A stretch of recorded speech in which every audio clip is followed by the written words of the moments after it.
नमस्कार विद्यार्थी मित्रांनो, तुमच्या सर्वांचं सहर्ष स्वागत करतो आपल्या युट्यूब चॅनल मध्ये, ज्याचं नाव आहे सेवक मंडलिक अकॅडमी। आज आपण इयत्ता 10वी विज्ञान भाग 2 धडा क्रमांक 5 हरित ऊर्जेची दिशेने बघणार आहोत। याच्यापूर्वी आपण 3 लेक्चर बघितले होते, हे आजचं आपलं चौथं लेक्चर आहे। ओके, याच्यापूर्वी जे लेक्चर झाले होते ते तुम्ही चॅनलच्या प्लेलिस्ट वरती जाऊन बघू शकताय। चला तर आजच्या लेक्चरला सुरुवात करूया। ओके, हरित ऊर्जेच्या दिशेने हा जो धडा आहे परत एकदा सांगतोय, किती मार्क लिहितोय? 4 ते 6 मार्कचा धडा आहे। किती मार्कचा आहे? 4 ला फिक्स येणार आहे, 6 मार्कला ऑप्शन सहित येतोय। ओके, आजचा जो टॉपिक आहे आपल्याला बघायचा आहे विद्युत निर्मिती, प्रक्रिया व पर्यावरण। आतापर्यंत आपण जेवढं पण बघितलं होतं, जी विद्युत ऊर्जा तयार होते त्याच्यामध्ये प्रदूषण होताना बघितलंय आपण, त्याच्यामध्ये काही ना काही समस्या उत्पन्न झाल्या होत्या। पण याच्यामध्ये काय सांगितलंय, जी विद्युत निर्मिती प्रक्रिया आहे आणि पर्यावरण ह्या दोघांचा समतोल राखून, म्हणजे समतोल राखून म्हणजे काय की पर्यावरणाची हानी होऊ द्यायची नाही, पर्यावरण हानी झाली नाही पाहिजे, पर्यावरण हानी नाही झाली पाहिजे, म्हणजे प्रदूषण झालं नाही पाहिजे। ओके, प्रदूषण नाही झालं पाहिजे म्हणजे प्रदूषणाची सुद्धा हानी झाली नाही पाहिजे। ओके, मग आता विद्युत निर्मिती प्रक्रिया पर्यावरणामध्ये काय काय सांगितलंय? कोळसा, नैसर्गिक वायू यासारखी खनिज इंधने किंवा युरेनियम अथवा प्लुटोनियम सारखी आण्विक इंधने वापरून केलेली विद्युत निर्मिती ही पर्यावरण स्नेही नाही। पर्यावरण स्नेही नाही म्हणजे काय? पर्यावरणाला हे काय करतात? हानिकारक ठरतायत, आहे ना। म्हणजे पर्यावरणाला हानिकारक ठरतायत म्हणजे काय? आपल्यासाठी सुद्धा ते हानिकारक आहे, आपल्या जीवनाविषयी सुद्धा समस्या उत्पन्न करतात ते। पुढे सांगितलंय म्हणजेच या ऊर्जा स्रोतांचा वापर करून विद्युत निर्मिती केल्यास त्या वापरामुळे पर्यावरणावर दुष्परिणाम होऊ शकतो। जर आपण युरेनियम, प्लुटोनियम आहे ना, किंवा अजून जे आपले ऊर्जा स्रोत होते मागचे जेवढे पण बघितले 3 ते 4, जर आपण त्याचा उपयोग केला तर आपल्या पर्यावरणावरती काय होऊ शकतो? दुष्परिणाम होऊ शकतो। पुढे आपल्याला अजून सांगितलेलं 3 पॉइंट दिलेला आहे, कोळसा, नैसर्गिक वायू यासारखी खनिज इंधनाच्या ज्वलनातून काही घटक वायूंची आणि कणांची निर्मिती होऊन ते हवेत मिसळले जातात। आता जो कोळसा आहे किंवा नैसर्गिक वायू आहे, आपण काय बघितलं? जो कोळसा होता, कोळसा आपलं इंधन आहे। इंधन आपण टाकल्यानंतर किंवा त्याचं ज्वलन केल्यानंतर आपलं जे बॉयलर होतं, बॉयलर मध्ये पाणी टाकल्यानंतर आपल्या पाण्याची काय तयार होत होती? वाफ। आणि वाफ जी होती ती वाफ एका पाईप मधून गतिज ऊर्जेने जायची कशाकडे? टर्बाईनकडे। आता टर्बाईनचा गुणधर्म काय? टर्बाईन भिंगतय म्हटल्यानंतर ती जी ऊर्जा होती का, ती ऊर्जा जायची जनरेटरमध्ये। जनरेटरमध्ये 2 गोष्टी, एक चुंबक आणि एक विद्युत वाहक। एक तर विद्युत वाहक चुंबकाभोवती किंवा चुंबक विद्युत वाहकाभोवती फिरणार, दोघांपैकी एक साधा असणार आहे आणि त्याच्यानंतर विद्युत निर्मिती होणार आहे। पण इथं काय सांगितलं? आपला जो कोळसा किंवा नैसर्गिक वायू हे जे इंधन घेतले होते आपण, यांची इंधनाच्या ज्वलनातून काही घटक वायूंची निर्मिती होती आणि कणांची निर्मिती होऊन ते कुठे मिसळले जातात? हवेत मिसळले जातात म्हटल्यानंतर पर्यावरणाला हानी होऊ शकते। आपण जर पृथ्वीवरती राहतोय तर आपल्याला झाडांकडून कार्बन डायऑक्साईड भेटतोय, ओके, का ऑक्सिजन भेटतोय? कमेंट मध्ये सांगा। आपल्याला झाडांकडून ऑक्सिजन भेटतोय आणि आपण त्यांना काय देतो? Carbon dioxide. दोघांमध्ये काहीतरी रिलेशन आहे, काहीतरी नातं आहे। ओके, जर पर्यावरणाला हानी झाली तर आपल्याला प्युअर ऑक्सिजन भेटू शकत नाही। त्याच्यानंतर सांगितलं यामुळे हवा जी आहे, हवा काय होती? प्रदूषित होते। प्रदूषित झाल्यानंतर इंधनाच्या अपूर्ण ज्वलनातून कार्बन मोनोऑक्साईड तयार होतो। कोणता ऑक्साईड तयार होतो सांगितलंय? Carbon monoxide. कार्बन मोनोऑक्साईड म्हणजे काय? CO। कार्बन डायऑक्साईड म्हणजे काय? CO2। सल्फर मोनोऑक्साईड म्हणजे काय? SO। सल्फर डायऑक्साईड म्हणजे काय? SO2। त्याच्यानंतर ऑक्सिजन म्हणजे O2 आणि वॉटर म्हणजे काय? H2। हे 5 ते 6 केमिकल फॉर्म्युला लक्षात पाहिजे सगळ्यांच्या। ओके, हे एवढं महत्वाचं नाही, याच्यावरती प्रश्न विचारला जात नाही, पण हे जर वाचलं ना तर आपल्याला बारीक सारीक सगळ्या गोष्टी कळतायत। त्याच्यानंतर काय सांगितलं? इंधनाच्या ज्वलनातून निर्माण होणाऱ्या कार्बन डायऑक्साईडमुळे वातावरणातील प्रमाण वाढल्याने पर्यावरणावर दुष्परिणाम होतो। इथं पण सांगितलंय दुष्परिणाम होतो। त्याच्यानंतर पेट्रोल आहे, डिझेल आहे, कोळसा यांसारखे जर आपण इंधन घेतले तर त्याच्यामधून सुद्धा आपल्याला नायट्रोजन डायऑक्साईड किंवा आम्ल वर्षाव यासारखे परिणाम होतात, आहे ना, बघायला भेटतात। त्याच्याच नंतर जीवाश्म इंधनांच्या अपूर्ण ज्वलनातून निर्माण होणारे धुरातील कण। आता जे जीवाश्म आहे, मी तुम्हाला सांगितलं होतं धडा क्रमांक 1 आनुवंशिकता उत्क्रांती, जर तुम्ही बघितलं नसेल तर चॅनलच्या प्लेलिस्ट वरती तुम्ही जाऊन बघू शकताय। जे जीवाश्म आहे त्याच्यातून नैसर्गिक वायू तयार होत होते। कसे? ज्या वेळेस एखादी आपत्ती किंवा काही सुनामी किंवा आपण काय म्हणतो भूकंप आला तर जे मानव जात आहे किंवा सजीव जमिनीच्या खाली काढले जात होते, बरोबर आहे ना, आणि त्यांच्या फॉसिल्स मधून म्हणजे त्यांचे जे जीवाश्म होते, सांगाडे होते, त्यांच्यापासून काहीतरी वायू तयार होतो त्या आजूबाजूला, त्यालाच काय म्हटलं जातं, नैसर्गिक वायू. त्याच्यानंतर ते धुरातील कण सूट पार्टिकल्स हवेत मिसळून हवेला काय करतात, प्रदूषण करतात, हवेत प्रदूषण करतात. यामुळे दम्यासारखे श्वसन संस्थेचे विकार होऊ शकतात. हा प्रश्न येण्याची शक्यता असू शकते. आतापर्यंत विचारलेला नाही. 6 किंवा घटक चाचणीला विचारला जातो दमा कशामुळे होतो, तर सांगायचंय दमा नायट्रोजन ऑक्साईडमुळे किंवा कार्बन डायऑक्साईड हे जे हवेत कण मिसळल्यामुळे त्यांचे नैसर्गिक वायूमुळे होतो. पुढे काय सांगितलेलं, कोळसा, खनिज तेले म्हणजे पेट्रोल, डिझेल इत्यादी आणि नैसर्गिक वायू एलपीजी किंवा सीएनजी. नैसर्गिक वायू कोणते, एलपीजी, सीएनजी, आणि कोळसा, खनिज तेल कोणते, पेट्रोल, डिझेल. ओके, ही सारी जीवाश्म इंधने तयार होण्यासाठी लाखो वर्ष लागले आहेत. आता हे जे तयार झालेले आहे का, लाखो वर्षापूर्वी किंवा हजारो वर्षापूर्वी कोणीतरी जमिनीच्या खाली काढलं गेलं होतं, म्हणजे भरपूर लोक. त्याच्यानंतर ते पेट्रोल, डिझेल किंवा रॉकेल काय असेल ते नाही का, ऑइल सगळे ते याच्यातून तयार झालेले. पुढे सांगितलंय शिवाय भूगर्भातील त्यांचे साठी मर्यादित आहेत, त्यांचे साठे सुद्धा मर्यादित आहे. जर आपण सगळे साठे ओढून टाकले तर पुढच्या पिढीसाठी अवघड होईल. पुढे सांगितलंय यामुळे भविष्य काळात हे साठे संपणारच आहेत. कोणतं तरी टायमिंग येणार आहे ते संपणारच आहे, पण हळूहळू वापरल्यानंतर पुढच्या पिढीसाठी फायदा होईल. ओके, त्याच्यानंतर सांगितलं असं म्हटलं जातंय की ज्या वेगाने आपण इंधनांचे साठे वापरत आहोत त्या वेगाने कोळशाचे जागतिक साठे येत्या 200 वर्षात, तर नैसर्गिक वायूंचे साठे येत्या 200 ते 300 वर्षात संपू शकतात. कोळशांचे साठे 200 वर्षात आणि नैसर्गिक वायूंचे साठे 200 ते 300 वर्षात, म्हणजे 2300 ते 2500 पर्यंत हे सगळे जे नैसर्गिक वायू किंवा जे इंधन आहे त्यांचे सगळ्यांचे साठे काय होऊ शकतात, संपुष्टात येऊ शकतात किंवा संपू शकतात. पुढे सांगितलं आपल्याला अणुऊर्जा. आता आपण अणुऊर्जा सुद्धा बघितली होती, अणुभट्टी देखील बघितली होती, त्यांचं ऊर्जा रूपांतरण आणि त्यांचा आराखडा बघितला होता. अणुऊर्जा वापरातील आण्विक कचऱ्याच्या विल्हेवाटीची संरचना, अपघातातून होणाऱ्या संभाव्य हानीची शक्यता यासारख्या धोक्याचीही आपण वर चर्चा केली आहे. काय काय धोके होतात अणुऊर्जा घेतल्यानंतर, त्याचे जे छोटे छोटे पार्टिकल्स आहे हवेमध्ये जातात आणि हवेमध्ये गेल्यानंतर एकखटीच ते फुटू शकतात, त्याच्यामुळे भरपूर हानी होऊ शकते. कॅन्सरचा धोका जे फॅक्टरीत काम करतात अणूच्या त्यांना जादा असतो. या सर्व बाबी लक्षात घेता खनिज इंधनापासून आणि अणुऊर्जेपासून मिळणारी विद्युत ऊर्जा पर्यावरण स्नेही नाही असे म्हणता येईल. ही देखील विद्युत ऊर्जा कशापासून, इंधनांपासून आणि अणुऊर्जेपासून, ही सुद्धा जी तयार होणारी विद्युत ऊर्जा ती पर्यावरण स्नेही नाही. पुढं काय, पर्यावरण स्नेही ऊर्जेकडे अर्थातच हरित ऊर्जेच्या दिशेने. आता आपण हरित ऊर्जेच्या दिशेने हा धडा आहे आपला, बरोबर आहे ना, पण मागचे जे टॉपिक होते ते हरित ऊर्जेविषयी सांगत नव्हते आपल्याला, बरोबर आहे ना.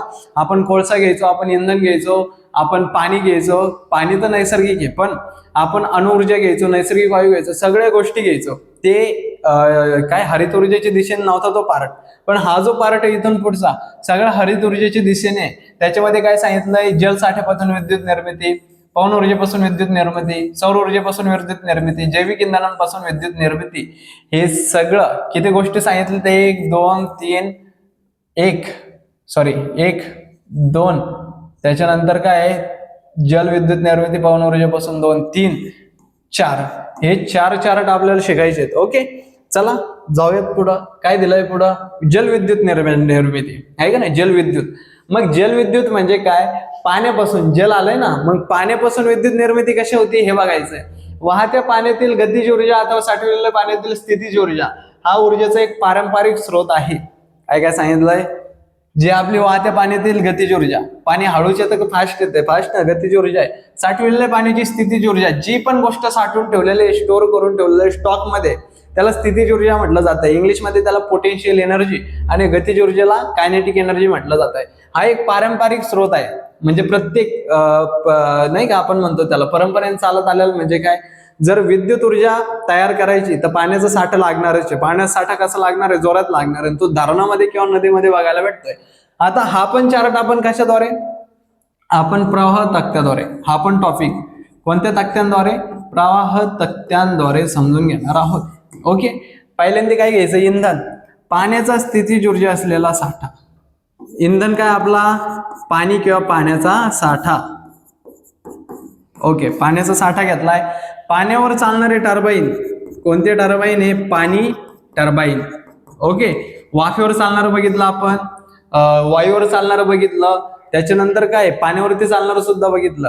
आता हे पाण्यावर चालणार टर्बाईन आहे. त्याच्यानंतर जनरेटरमध्ये दोन गोष्टी, एक तर विद्युत वाहक आणि दुसरा कोणता आहे?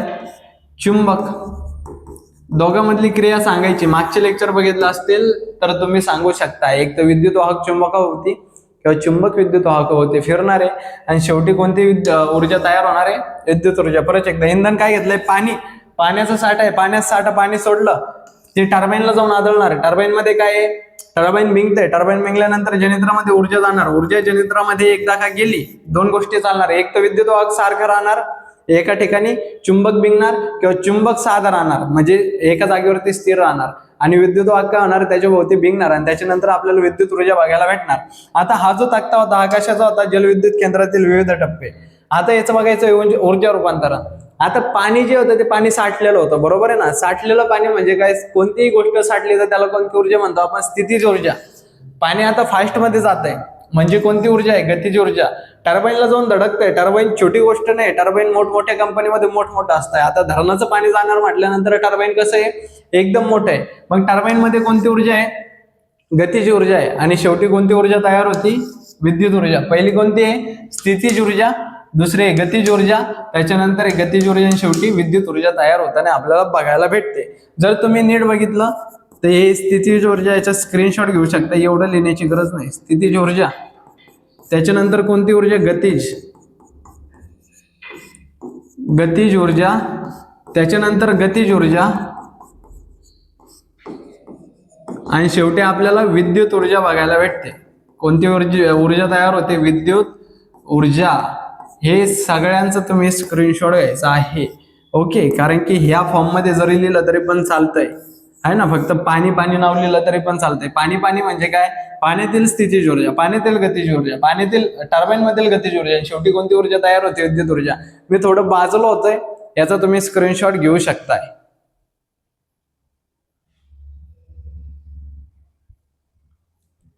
ओके, नक्कीच याचा स्क्रीनशॉट घेतला असेल.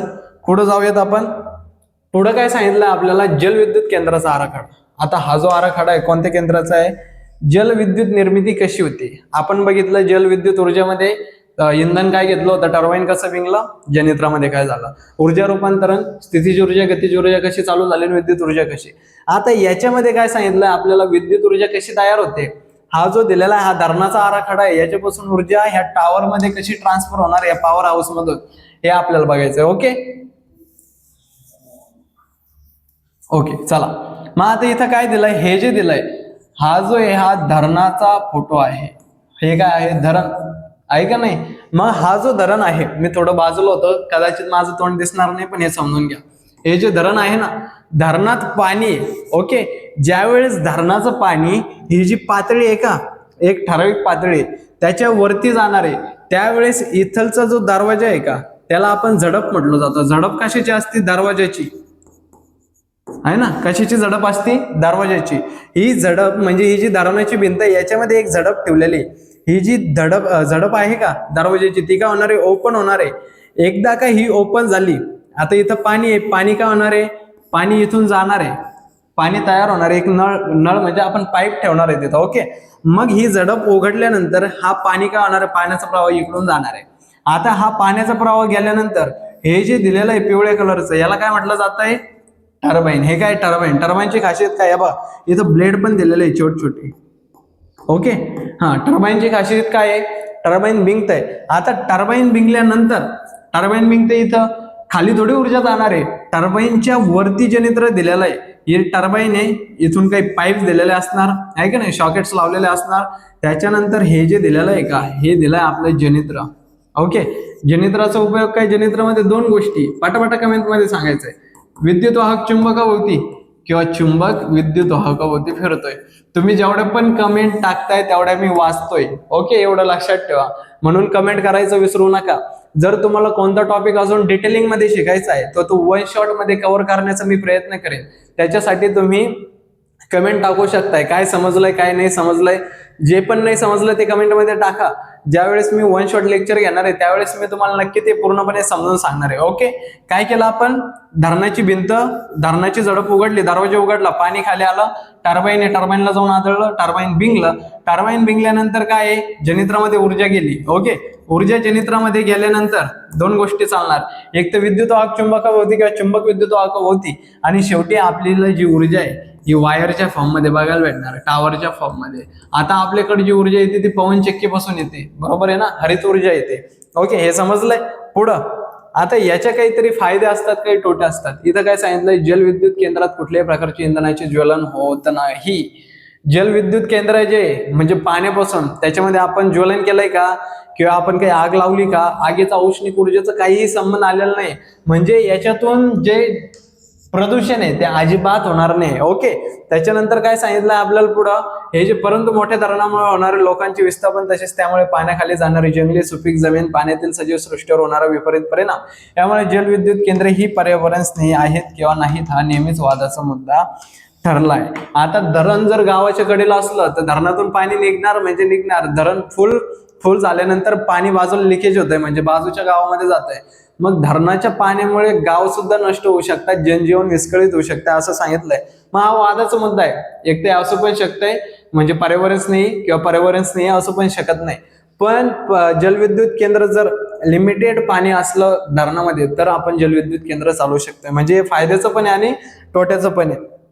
पुढं काय सांगितलं आपल्याला, जलविद्युत निर्मितीचे काही फायदे. आता काही फायदे पण आहे आणि काही प्रश्न पण उपस्थित केलेले दिसतात आपल्याला, केलेले दिसतात. इथं काय दिलंय, जलविद्युत निर्मितीचे काही फायदे कोणते आहे, जलविद्युत केंद्रात कुठल्याही प्रकारचे इंधनाचे ज्वलन होत नसल्याने इंधन ज्वलनातून होणारे प्रदूषण होत नाही. आत्ताच बघितलं आपण, ज्वलन होणार नाही म्हणजे ज्वलनातून प्रदूषण होण्याचा विषयच नाही. पुढे काय सांगितलंय, धरणात पुरेसा पाणी साठा असल्यास पाहिजे तेव्हा वीज निर्मिती करणे शक्य आहे. जर पाणी साठा आहे, वीज नाही, वीज लगेच निर्मिती करू शकतो आपण. ओके, एकदम सोपं काम आहे. त्याच्यानंतर सांगितलं, वीज निर्मिती करताना धरणातून पाणी जरी वापरले गेले तरी पावसामुळे धरण पुन्हा भरल्यास वीज निर्मिती अखंड होऊ शकते, आहे की नाही. परत एकदा पावसाचं पाणी आलं तर पाणी परत एकदा तयार होऊ शकतं, पण पाण्यापासून वीज निर्मिती होऊ शकते, ते पाणी परत एकदा वापरता येऊ शकते. पुढे काय सांगितलं, काय प्रश्न आहे, धरणात साठलेल्या पाण्यामुळे पाठीमागची खूप मोठी जमीन पाण्याखाली येऊन काही गावे विस्थापित होऊ शकतात. जमीन पिकूच नाही शकत जर पाण्याखाली जमीन गेली तर, हा एक प्रश्न उपस्थित आहे. त्याच्यानंतर विस्थापित लोकांच्या पुनर्वसनाचा प्रश्न निर्माण होतो. जर एक माणसाला घर राहायचंय, जरी पत्रे टाकायचे किंवा जरी झोपडे बांधायची तर जागा लागते, बरोबर आहे ना. जर ती जागा लागती तर एवढ्या मोठ्या माणसांचं पुनर्वसन कसं करायचं. छोट्या गावात 3 ते 5 हजार लोकसंख्या असते, एवढ्या लोकांचं जर पुनर्वसन करायचं तर अवघड आहे. सरकारसमोर मोठा प्रश्न आहे. एक माणूस जरी ऍक्सिडेंट मध्ये वारला तर सरकारला 3 लाख 5 लाख किंवा काही लाखोत किंवा कोटीत सुद्धा रक्कम द्यावं लागते. मग एवढ्या लोकांचा जर प्रश्न सोडवायचा तर सरकारने काय करायचंय. ओके, पुढे सांगितलंय, मोठ्या प्रमाणात सुपीक जमीन, जंगले पाण्याखाली येऊ शकतात, आहे की नाही. जंगले किंवा जमीन पाण्याखाली येऊ शकतात. वाहत्या पाण्याचा प्रवाह वाढल्यामुळे पाण्यातील सजीव सृष्टीवर विपरीत परिणाम होऊ शकतो. सजीव सृष्टी पाण्यामध्ये सुद्धा आहे. कोण कोण आहे, मासे आहेत, त्याच्यानंतर काय आहे, कासव आहे, बरोबर आहे ना. कासव पाण्यात पण राहतो, उभयचर आहे, पाण्यात पण राहतो आणि जमिनीवर पण राहतो. त्याच्यानंतर खेकडे आहेत, भरपूर मोठमोठ्या प्रकारचे मासे आहेत. ओके, जर पाणी आडलंय तर पाण्यामध्ये प्रदूषण सुद्धा होऊ शकतंय, जल प्रदूषण होऊ शकतंय. त्याच्यामुळे पाण्यामधली सजीव सृष्टीच वरती विपरीत परिणाम होऊ शकतोय. पुढे काय सांगितलंय आपल्याला की माहित आहे का तुम्हाला. ओके, आता हे जे दिलेलं आहे, आपण जलविद्युत निर्मिती बघतोय म्हटल्यानंतर आपल्याला जलविद्युत निर्मिती केंद्र किंवा जे मोठमोठाले धरणं आहे ते महाराष्ट्रात किंवा बाजूच्या राज्यामध्ये कोणत्या कोणत्या ठिकाणी आहे, त्यांची कॅपॅसिटी किती आहे हे बघायचंय. काही भारतातील काही प्रमुख जलविद्युत निर्मिती केंद्रे व त्यांची निर्मिती क्षमता. आता इथं काय सांगितलंय, ठिकाण, राज्य आणि क्षमता, किती मेगावॅट ऊर्जा निर्मिती होऊ शकते. पाणी नाही तर मेगावॅट ऊर्जा निर्मिती किती होते हे बघायचं आपल्याला. ओके, डबल झालं ते, है ना. ओके, चला. ठिकाण काय, टेहरी. राज्य कोणतं, उत्तराखंड. क्षमता किती आहे, सगळ्यात जास्त 2400 मेगावॅट. प्रश्न विचारला जाऊ शकतो, सगळ्यात जास्त जलविद्युत निर्मिती जे केंद्र आहे किंवा धरण, साठा असलेलं धरण कोणतं आहे तर ते कोणतं आहे, उत्तराखंड मधील टेहरी ठिकाणी 2400 मेगावॅट क्षमता आहे. त्याच्यानंतर हे दोन्ही पण नाव देऊ शकतात, आणि विचारलं जाऊ शकतंय. स्पर्धा परीक्षेसाठी अत्यंत उपयुक्त आहे. महाराष्ट्राविषयी विचारलं जात आहे का नाही. प्रत्येक वर्षी महाराष्ट्रात कोणत्या ठिकाणी जिथं नाही का आपण ऊर्जा निर्मिती करू शकतो, विद्युत निर्मिती जलविद्युत. ओके, महाराष्ट्र आहे, कोयना धरण आहे, 1960 मेगावॅट क्षमता आहे. श्रीशैलम आंध्र प्रदेशमध्ये 1670 मेगावॅटचं आहे. नार्थपा झाकरी हिमाचल प्रदेशमध्ये 1500 मेगावॅटचं त्याचं काय आहे कॅपॅसिटी आहे. ओके, आता पुढं तर मला तर एवढंच दिसतंय आहे का नाही. आजच्या लेक्चरमध्ये एवढं कव्हर केलंय.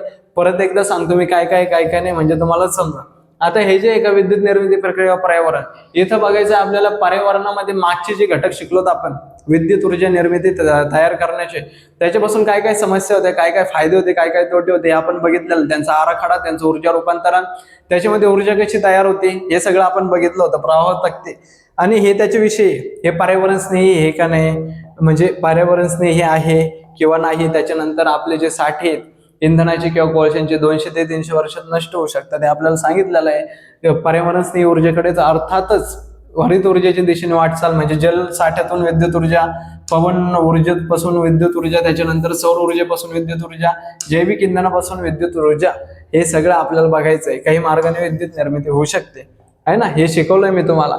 जलविद्युत मध्ये काय आहे, पाण्यामध्ये कोणती ऊर्जा आहे, स्थितीज ऊर्जा. साठा आहे पाण्याचा म्हणजे एक धरण आहे, धरणामध्ये काय केलंय टर्बाईन जोडलंय, पाईप लावून दरवाजा आहे, भिंत आहे. त्याच्यानंतर ऊर्जा जाणार जनरेटरमध्ये आणि ऊर्जा तयार होणार विद्युत ऊर्जा. पुढे काय सांगितलंय आपल्याला की पाण्यामध्ये कोणती ऊर्जा आहे, ऊर्जेचं रूपांतरण. स्थितीज ऊर्जा जाते गतिज ऊर्जेमध्ये, गतिज ऊर्जा जाते गतिज ऊर्जेमध्ये टर्बाईनच्या शेवटी कोणती ऊर्जा तयार होते, विद्युत ऊर्जा. त्याच्यानंतर सांगितलंय आपल्याला आराखडा. पाणी आहे, पाण्याचा प्रवाह आहे. ज्यावेळेस धरण भरणार आहे, धरणाची भिंतमध्ये एक झडप लावलेली आहे, झडप म्हणजे दरवाजा आहे. दरवाजा उघडला जाणार, पाण्याचा फ्लो होणार, पाणी फुल प्रेशरने येणार, टर्बाईनला जाऊन आदरणार, टर्बाईन रिंगणार, जनरेटरमध्ये ऊर्जा जाणार. जनरेटरमध्ये दोन गोष्टी, विद्युत वाहक चुंबकाभोवती किंवा चुंबक विद्युत वाहकाभोवती फिरणारी ऊर्जा तयार होणार आहे, आपल्याला टॉवरच्या फॉर्म मध्ये भेटते. त्याच्यानंतर जलविद्युत केंद्रात कुठल्याही प्रकारचे प्रदूषण होत नाही हे सांगितलं याच्यामध्ये. वाचा जरा घरी काहीतरी. ओके, जलविद्युत निर्मितीचे काही फायदे पण आहे, काही प्रश्न पण आहे. फायदे काय आहे, याच्यापासून इंधन ज्वलन होत नाही म्हणजे प्रदूषण होत नाही. त्याच्यानंतर जेवढं पण पाणी साठा आहे, पुरेसं पाणी साठा असलं तर आपण ऊर्जा लगेच तयार करू शकतोय. आणि पावसामुळे धरण पुन्हा भरल्यास वीज निर्मिती पुन्हा होऊ शकते. पण प्रश्न काय दिलेला आहे, धरणात अतिरिक्त साठा असल्यामुळे पाठीमागची खूप मोठी जमीन पाण्याखाली येऊ शकते, म्हणजे पाणी फुटू शकते, धरणातून जाऊ शकते. ओके, पुढे काय सांगितलेलं आहे, विस्थापित लोकांच्या पुनर्वसनाचा प्रश्न. जर जमीन पाण्याखाली येते तर लोक विस्थापित होणार आहे, त्यांना राहायला घर नाही राहणार, बरोबर आहे ना. मग त्यांचा प्रश्न एक उपस्थित होऊ शकतो. आणि सुपीक जमीन किंवा जंगले पाण्याखाली येऊ शकतात. वाहत्या पाण्याचा प्रवाह वाढल्यामुळे पाण्यातील सजीव सृष्टीवर काय होऊ शकतो, विपरीत परिणाम होऊ शकतो. सजीव सृष्टी पाण्यामध्ये माहिती आहे. त्याच्यानंतर काय, भारतातील काही प्रमुख जलविद्युत निर्मिती केंद्र आहेत, त्यांचे लक्षात ठेवायचे. कोणते कोणते, महाराष्ट्रात कोणतं आहे, पहिल्यांदा महाराष्ट्राचं पाठ करा, कारण की प्रश्न पहिल्यांदा महाराष्ट्रावर विचारणार आहे. कारण की स्टेट बोर्ड आहे, बरोबर आहे ना. सीबीएसई मध्ये देशाचं विचारलं जात आहे, SSC मध्ये महाराष्ट्राचं विचारलं जात आहे. महाराष्ट्रात कोण आहे, कोयना किती आहे, 1960 मेगावॅट. सगळ्यात जादा वाला कोणता आहे, उत्तराखंड, तेहरी मध्ये 2400. सगळ्यात कमी वाला कोण आहे, हिमाचल प्रदेश, नाथपा झाकरी 1500 मेगावॅट. हा जो प्रकल्प आहे तो लावलेला आहे, विद्युत ऊर्जा तयार होते.